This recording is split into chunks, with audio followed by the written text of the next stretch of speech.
প্রকৃতি কখনো তাড়াহুড়া করে না, তবু সব ঠিক সময় হয়। ভোরের আকাশটা খেয়াল করে দেখেছ? সূর্য উঠতে কখনো তাড়াহুড়া করে না, তবু ঠিক সময়েই আলো ছড়িয়ে দেয়। প্রকৃতি আমাদের একটা জিনিস শেখায়, সবকিছুরই সময় আছে।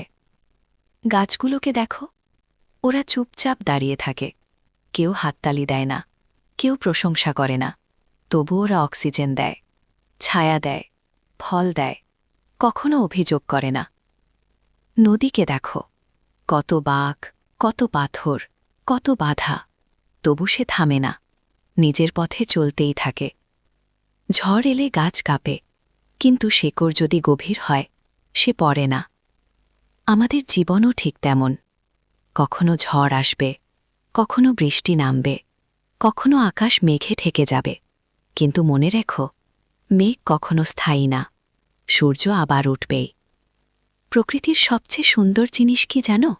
সে কাউকে ছোট করে না। পাহাড় যেমন গুরুত্বপূর্ণ, তেমনি গুরুত্বপূর্ণ একটা ছোট ফুলও। তুমি হয়তো ভাবছ তোমার জীবন তেমন গুরুত্বপূর্ণ না, কিন্তু একটা ফুল যেমন পুরো বাগানের সৌন্দর্য বদলে দেয়, তেমনি তোমার উপস্থিতিও কারো জীবনে আলো। একটু থামো, মোবাইলটা নামাও, আকাশের দিকে তাকাও, গভীর শ্বাস নাও। এই বাতাস, এই আলো, এই সবুজ, সবকিছু তোমার জন্যেই তো।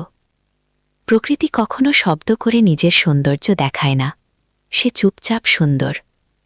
আমাদেরও সবসময় প্রমাণ দিতে হবে না, শান্ত থাকলেও মানুষ মূল্যবান। আজ যদি মন ভারী লাগে, একটু বাইরে যাও, মাটিতে পা রাখো, পাতার শব্দ শোনো, বাতাসের স্পর্শ অনুভব করো। প্রকৃতি কখনো কাউকে ফিরিয়ে দেয় না, সে শুধু বলে, ধীরে চলো, শ্বাস নাও, সব ঠিক হয়ে যাবে।